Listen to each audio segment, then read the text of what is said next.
Hello and welcome to Sports Hangama's special coverage of FIFA World Cup 2026. Football is all about moments और कल रात वही moments हमें नज़र आई जब कनाडा, जिसको आज से पहले हम फुटबॉल से कभी रिलेट नहीं करते थे, उन्होंने finally first time ever round of 16 में क्वालिफाई कर लिया। वो चाह रहे थे कि उन्हें साउथ अफ्रीका जैसी कोई टीम मिले जिनका अपना पर्पस था कि मैच इतनी आराम से नहीं वो जीत सकते थे। साउथ अफ्रीका स्टार्ट से ही लग रहा था जैसे पेनल्टीज़ के लिए जा रहे हैं, और मैं वही सोच रहा था कि अब एक्स्ट्रा टाइम के फर्दर 30 मिनट्स भी हमें बर्दाश्त करने पड़ेंगे। और फाइनली फिर जो गोल स्कोरर ने ज़बरदस्त गोल किया और जो सेलिब्रेशन थी आउटस्टैंडिंग, क्या कहोगे? नहीं, पहले तो कनाडा का ये है ना, सेकंड पोजीशन पे ख़त्म किया उन्होंने। उसके बाद उनको रिवॉर्ड ये मिल गया कि दूसरी ग्रुप से सेकंड पोजीशन साउथ अफ्रीका मिल गई, क्योंकि साउथ कोरिया का चांस था, वैसे साउथ अफ्रीका मिल गई तो अच्छा हो गया उनके लिए ऊपर से। और बस स्टेफन स्टाकियो आया और 90+2 मिनट में गोल मारा। मैं तो बर्दाश्त नहीं कर सकता था 30 मिनट और क्योंकि मुझे तो वैसे ही नींद आई थी मैच देख के। अच्छा, वो साउथ अफ्रीका के कीपर का आपको पता है बहुत, वो जो पेनल्टी से बड़ा वो अच्छा है, तो उनकी कोशिश इसीलिए ये थी कि किसी तरह 120 मिनट्स जो है ना वो पास कर ले। अच्छा, थोड़ा सा स्टार्ट जब मैच हुआ ना, साउथ अफ्रीका ने बड़ा ज़बरदस्त स्टार्ट लिया। हाइड्रेशन ब्रेक ने बड़ी हेल्प की। जैसे ही हाइड्रेशन ब्रेक हुई है ना, फर्स्ट हाइड्रेशन ब्रेक जो आई है 22 मिनट के बाद, तो मार्श ने अपनी टीम को इकट्ठा किया। तब तक कनाडा बहुत ज़्यादा प्रेसिंग कर रहा था, तो साउथ अफ्रीका की भी कोशिश थी कि वो इनवाइट कर रहे थे प्रेस, और देन वो उसके अराउंड जो है ना प्रेस के खेल रहे थे, और अच्छा स्टार्ट उन्होंने लिया था। वो सडनली जैसी मार्श ने वो देखा हाइड्रेशन ब्रेक के बाद, उसने कहा कि अब प्रेस जो है ना वो स्टॉप करते हैं। और जैसे ही प्रेस स्टॉप किया ना, तो साउथ अफ्रीका की बिल्कुल गेम जो है ना वो बैठ गई। अब वो साउथ अफ्रीकन कीपर इवन तो बॉल अपने पास पकड़ के 20-25 सेकंड वेट करता रहा कि अभी प्लेयर्स जो आएंगे कैनेडियन, लेकिन उन्होंने नहीं वो अटैक किया। तो आफ्टर वो first hydration break, South Africa का जो प्ले का है ना ग्राफ, वो नीचे से नीचे जाता रहा। और फिर जो डेविस है, अल्फोंसो डेविस जो है, उसकी इंट्रोडक्शन स्टार्ट से कनाडा का जो स्टार प्लेयर है वो डेफिनेटली डेविस ही है। इवन तो जैसी मार्श कह रहा है कि वो फिट है, लेकिन उसको स्टार्ट नहीं करवा रहा और बड़ा एंड पे थ्रो इन कर रहा है। एक्सपेक्ट भी कर रहे थे कि स्टार्ट करेगा उसने। इस दफ़ा मुझे लग रहा था कल वाले मैच में कि बड़ा इंपॉर्टेंट मैच था उनके लिए, लेकिन मे भी अभी फिटनेस लेवल उतने नहीं होंगे। अब नेक्स्ट में तो उसको अगर वो स्टार्ट नहीं कराता फिर तो Canada don't stand a chance, उस पर तो हम बाद में आते हैं। लेकिन डेविस की इंट्रोडक्शन ने all of a sudden crowd में भी और एक बड़ी वो सब में हाइप क्रिएट हो गई थी कि अब जो है ना वो कुछ ना कुछ होगा, और डेविस ने वाकई आते ही फिर एक ट्रबल भी क्रिएट किया है। बाकी क्वालिटी का आप देखें, दोनों टीमों की क्वालिटी थी, उसे साफ होता है कि 48 टीम्स जो हैं, जैसे मैं शुरू से कह रहा हूँ कि अच्छा आइडिया नहीं है, क्योंकि कुछ टीम जो है वो स्नीक पास कर जाती हैं, जैसे पैराग्वाय, वो भी थर्ड पोजीशन पे आए हैं, और उसके बाद कनाडा जो है। अब मुझे तो लगा नेदरलैंड जो मोरक्को है उनके पास फ्री पास है क्वार्टर फाइनल में। लेकिन जो मैं स्टार्ट से कह रहा हूँ, कनाडा में बहुत सारे पाकिस्तानी सेटल्ड हैं, वो बड़े खुश हैं, उनके बड़े मैसेजेस रिसीव हो रहे हैं कि फाइनली हमारी जो टीम है ना वो भी पहुंच गई है। तो अगर 48 टीम्स पहुंची है, उन्हें थोड़ा सा खुश होने दो ना कि एक फर्दर उनको टीम मिल जाएगी। नहीं, खुशी की बात है, क्योंकि आज तक वो वर्ल्ड कप में मैच नहीं जीते हुए थे कोई, उस पर जीते वो लोग ग्रुप स्टेजेस में। अच्छा, प्लस कनाडा में अब ये है, वहाँ पे ना आइस हॉकी बहुत उनकी फेमस स्पोर्ट है। ओवरऑल ही आइस हॉकी चल रही होती है। जब आइस हॉकी का सीजन खत्म होता है तो वो लोग बास्केटबॉल की तरफ शिफ्ट कर जाते हैं, और जो लोग फुटबॉल खेलते हैं ना, वो उनकी यही स्टोरीज आ रही थी इवन प्लेयर्स की भी कि हम प्राउडली तो बता ही नहीं सकते, हमें बड़ा छुप के खेलना पड़ता है। जो ऐसे मोमेंट्स हैं ना जो वर्ल्ड कप में, अब ये इसकी वजह से वो सारे स्टार्स या वो सारे प्लेयर जो किसी ना किसी लेवल पे फुटबॉल से कनेक्टेड है ना, उन्हें चांस मिल जाता है, एक सबको स्टोरी मिल जाती है कि अब हम इसको फॉलो कर सकते हैं, और ये फिर फुटबॉल जो है ना ओवरऑल बड़ा वो करेगा। अच्छा, मज़े की बात है, तीनों होस्ट नेशन जो है ना वो they are doing very well, और यूएस का पाथ भी आगे बड़ा लग रहा है। बॉस्निया को वो मुझे लग रहा है हरा लेंगे, और मैक्सिको भी on the other hand Ecuador के अगेंस्ट बड़े अच्छे चांसेस है।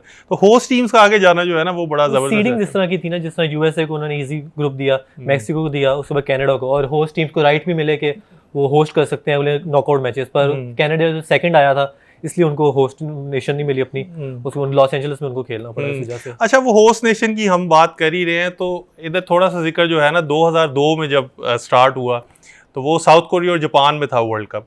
तो साउथ कोरियन टीम ने बड़ा अनएक्सपेक्टेडली परफॉर्म किया, लोगों को लग नहीं रहा था कि शायद वो इतना ज़बरदस्त परफॉर्म कर लेंगे। तो उस वर्ल्ड कप में उन्होंने फिर सेमीफाइनल तक पहुंचे थे, एक बहुत बड़ा सरप्राइज़ था।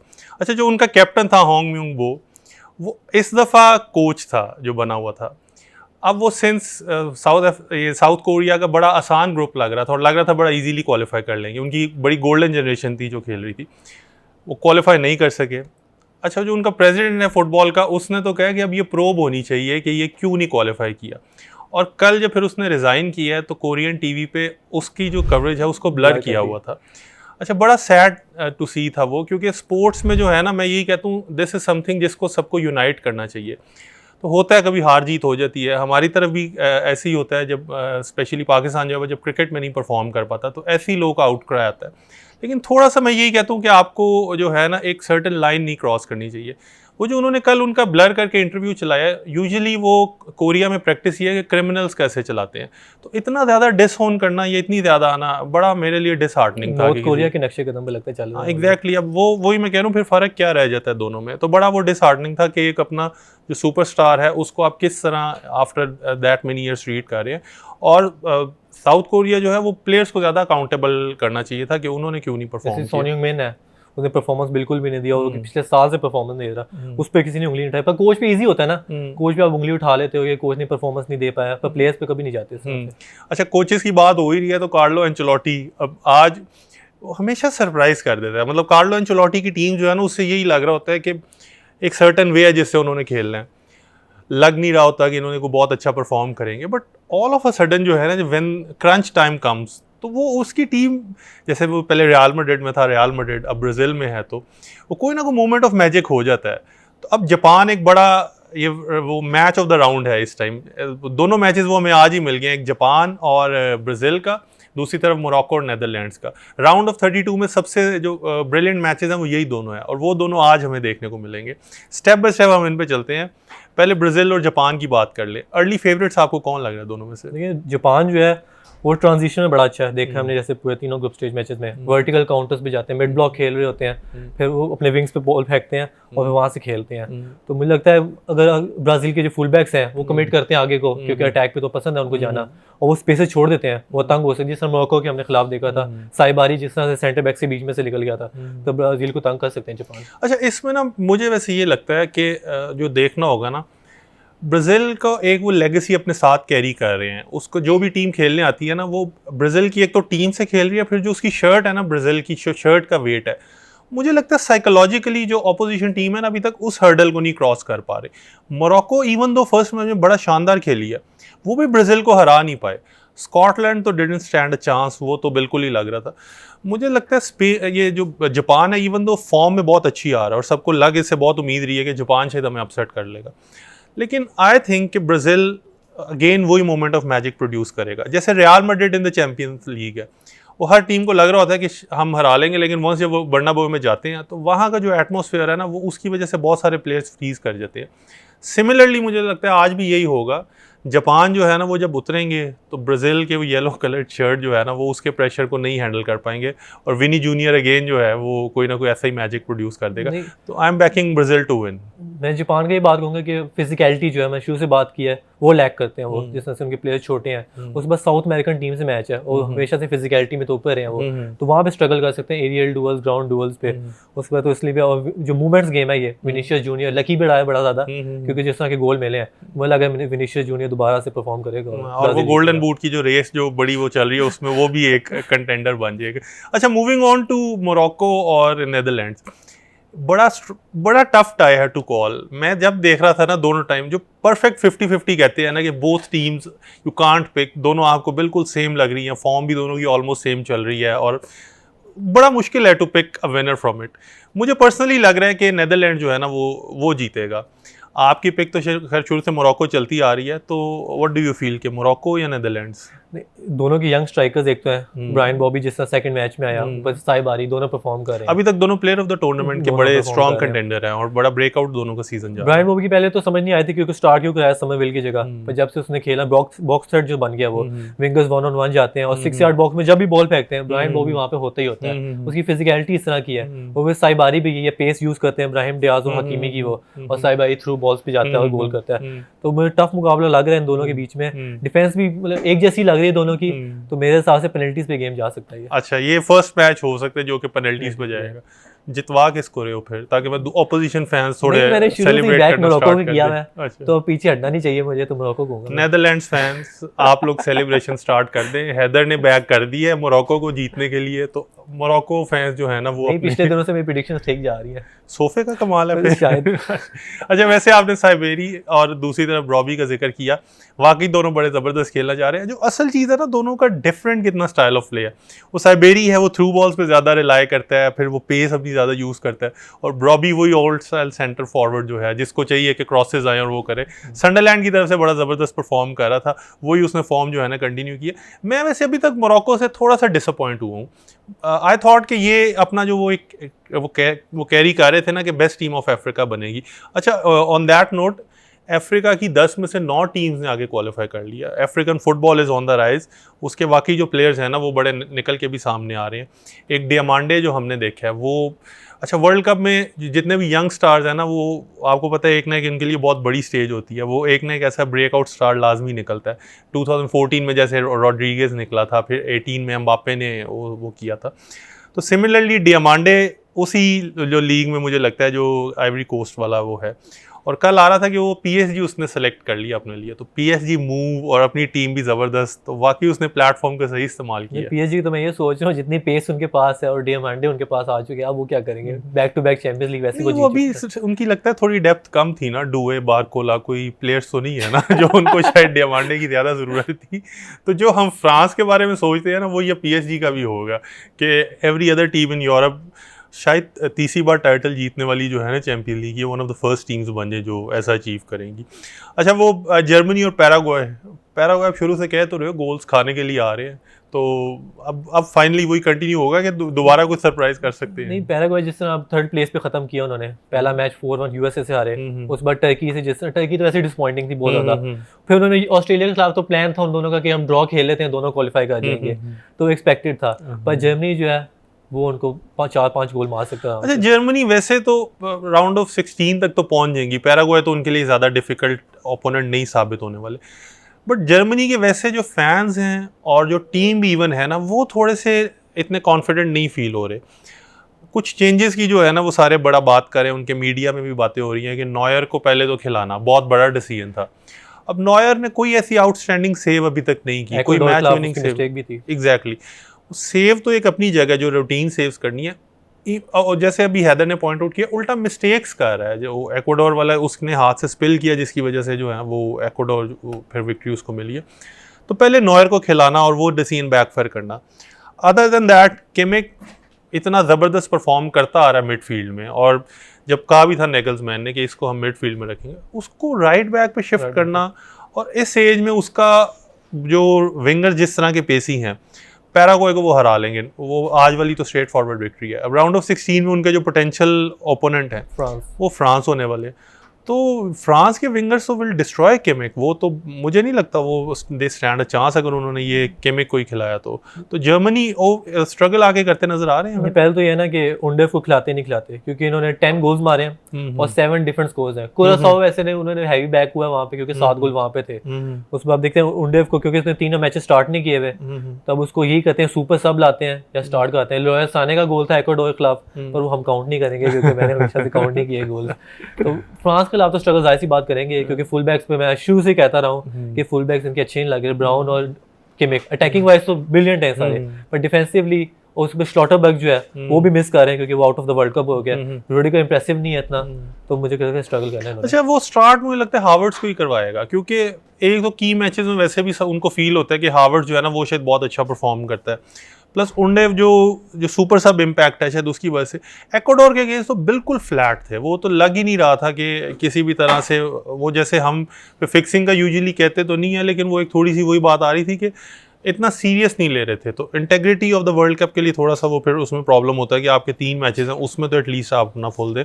तो आई थिंक वो हावर्ड से स्टार्ट करवाएंगे, और अगेन वही है कि अगर हावर्ड अपना सेट पीसेस में कर सकते हैं तो, लेकिन पैराग्वे का तो I don't think they stand a chance किसी तरह जो है ना।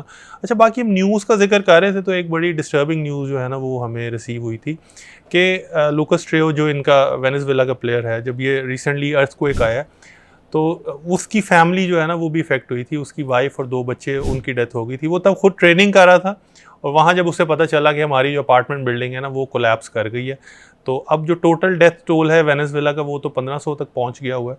लेकिन इसकी फैमिली जो है ना वो भी बड़ी बुरी तरह इफेक्ट हुई है। तो ओवरऑल जो है ना वो फिर बड़ा एक सॉम्बर एटमॉस्फेयर बन जाता है, तो वो सब बहुत ज़्यादा फील बाकी करते हैं। वेनेजुएला के कुछ 2 यंगस्टर्स भी थे, एक 14 इयर्स का था, एक 18 इयर्स का था, उनकी भी डेथ हुई है इसके अंदर। तो हार्ट ब्रेकिंग एग्जैक्टली वही है वो। वी विश एवरीवन जो है जो रिमेनिंग वहाँ सर्वाइवर्स हैं उनके लिए सेफ्टी, और आगे चल के जो है ना वो हो जाए।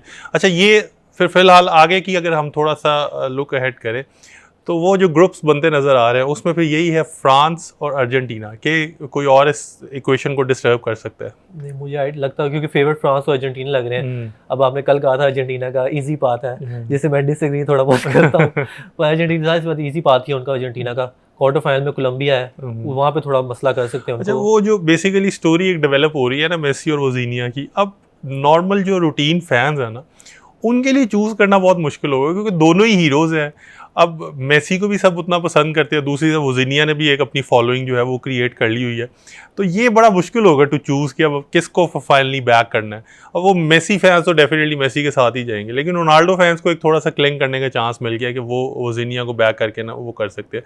और अगर लेट सपोज वोजीनिया ने इस दफ़ा भी रोक लिया तो वैसे ही मेरा ग्रुप स्टेज का गोलकीपर है वो लोग वोजीनिया, क्योंकि 2 क्लीन शीट्स है उसकी।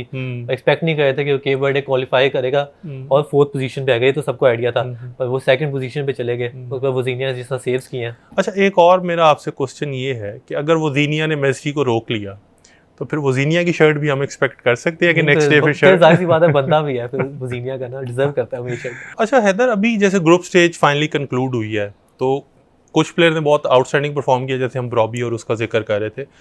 कुछ प्लेयर्स हैं वो अनएक्सपेक्टेडली बहुत, उन्होंने एक्सपेक्टेशंस के अगेंस्ट थोड़ा सा वो बुरा परफॉर्म किया।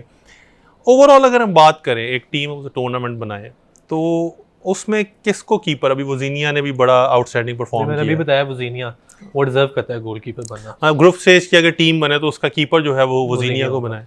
राइट बैक विक्टर म्यूनियोज मुझे पसंद है, क्योंकि जिस तरह परफॉर्मेंस थी उसकी, कोंगो के खिलाफ उसने गोल किया, बाकी पोर्चुगल के खिलाफ बेंच था, आया फिर भी इम्पैक्ट दिया, तो राइट बैक पे उसको डालूंगा। अच्छा, और लेफ्ट बैक पे एंटनी रॉबिन्सन, अच्छा, यूएसए का जो है, वो सबसे ज्यादा बेहतर लेफ्ट बैक लगा मुझे। नूनो मेंडेस नहीं वैसे खेला, तो वो भी बड़ा जबरदस्त है। नूनो मेंडेस इतना फ्री किक चलो उसने मारी, उस पाकिस्तान के खिलाफ थी वो, उसके अलावा उतना नजर नहीं आया खेलने में। मुझे वो थोड़ा सा उसने इम्पेटस प्रोवाइड किया, जैसे फर्स्ट मैच में भी उसका क्रॉस था जो स्कोर किया था, तो वो ओवरऑल जो है ना मुझे थोड़ा सा लगा। लेकिन लेट्स से चलो एंथनी रॉब। और सेंटर बैक्स किसको रखना है? सेंटर बैक मुश्किल है, पर मैं वैन डाइक को रखूंगा, क्योंकि उसने गोल भी किया है, और साथ वैन हैके को रख सकता हूँ मैं। अच्छा, मुझे थोड़ा सा सलीबा का भी लग रहा है, क्योंकि फ्रांस अगर आप देखो डिफेंसिवली इतने डिस्टर्ब नहीं हुए, वो बड़ा जो है ना उन्होंने इजीली कोप अप कर लिया।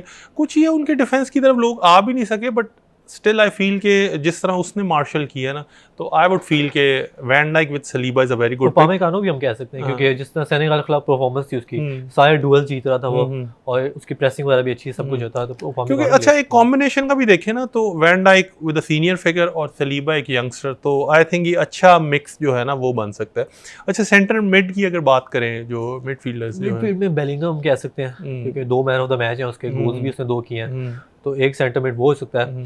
उसके अलावा दूसरा जो है इतनी मुझे परफॉर्मेंस मजीद जैसे स्पेन के प्लेयर्स हैं वो इतने अच्छे नहीं लग रहे, और जो ब्रूनो फर्नांडिस वगैरह हैं, Vitinha, John Neves, John Neves हम कह सकते हैं, पर उसको ड्रॉप कर दिया गया था 2 मैचेस के लिए। विटिनिया भी देखा जाए अभी तक तो बहुत ही अंडरवेलमिंग परफॉर्मेंस है ओवरऑल, जो उससे एक्सपेक्टेशन थी, जिस तरह वो कैरी करता आ रहा था, वो तो लग रहा था कि शायद पोर्टुगल को अकेला ही वो लेके चलेगा। वो रिस्क नहीं ले रहा ना, उसके आप स्टैट्स देखें तो उसके 50-60% पासेज जो है बैक पासेज है, रॉड्री की तरह, जैसे कल भी बात की थी हमने कि वो रिस्क नहीं ले रहे, तो इससे ज्यादा इसलिए क्रिटिसिज्म उसको ज्यादा मिल रहा है। अच्छा, तो लेट्स से हम एक तो बेलिंगम को रख लेते हैं, और विद हिम जो है हम फिर नेविस को, आई थिंक क्योंकि कॉर्नर्स पे भी बड़ा वो जा रहा है, एथलेटिक जा रहा है, और उसका जो है ना, अच्छा मेरे ख्याल से अब जो वो अगली पिक है ना जो हमने नंबर 10 रोल में, ओलिसे के अलावा किसी और को पिक करना बहुत बड़ी ज्यादती होगी। 4 फॉरवर्ड्स हम रखेंगे, जैसे ओलिसे नंबर 10 पे आ गया, बाकी जो है मैं 2 स्ट्राइकर रखना चाह रहा हूँ, हालैंड और एम्बापे को, और उसके बाद मेसी उनके साथ होना चाहिए एक। अच्छा, तो मैं इसलिए राइट विंग पे मेसी, 2 स्ट्राइकर्स हालैंड, एम्बापे, और लेफ्ट विंग पे ओलिसे हो गया। अब नंबर 10 पे डालेंगे तो फॉर्मेशन थोड़ी खराब हो जाएगी। वही मैं कह रहा हूँ, अब नंबर 10 पे तो हमें ओलिसे को डालना पड़ेगा जो है ना। मुझे कहीं से आवाज आई थी डेम्बेले की भी पर उसको मैं बिल्कुल नहीं डालने वाला। नहीं डेम्बेले आई गेस वो जैसे, अच्छा उसके साथ ओवरऑल अब तक यही होता आ रहा है। जब वो बार्सिलोना में था तब भी सेकंड फिडल उसे खेलना पड़ता था, वो नेमार और बाकी जो मेसी होते थे तब वहाँ। उसके बाद जब वो इधर आया है तो उसको, इसीलिए वो स्टार्ट से सेकंड फिडल ही खेलता आ रहा है। PSG में आके फाइनली पहले जब एम्बापे और मेसी थे तब उसे चांस नहीं मिल पाया ना, उसने उस तरह परफॉर्म किया।